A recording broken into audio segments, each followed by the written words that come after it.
mara nyingi sana ukiona mtu amesajiliwa kwenye timu hususan kwenye kipindi cha dirisha dogo, ni kwamba wanakwenda kufanya maongezi kwenye kikosi chao, sio kwamba wanakwenda kuboresha au kujenga kikosi. Ni kwamba kwenye kikosi mwalimu anakuwa ameona mapungufu and then anatafuta watu wa kwenda kujazilizia kwenye yale mapungufu.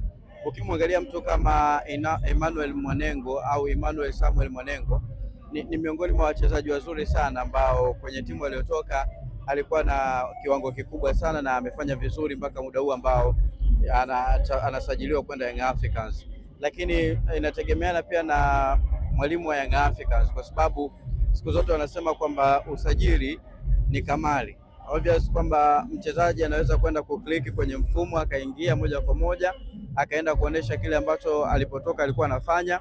Yawezekana akapitia pia changamoto ya kuanza kufanya kile ambacho alikuwa anafanya kule and then baadaye akakliki kwenye mfumo, kwa sababu wanasema usajili wa wachezaji mwanzoni anaweza kaingia moja kwa moja kwenye mfumo ama akachelewa kidogo kuingia kwenye mfumo.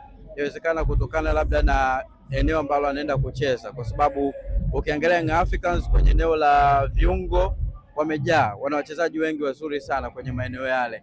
Sasa bwana mdogo kama huyu anakwenda kuanza kukutana na pressure kubwa sana kwenye timu ambayo anakwenda kucheza. Kwa hiyo sasa inategemeana mwalimu Goncalves, kama ni chaguo la mwalimu naweza nikasema moja kwa moja kwa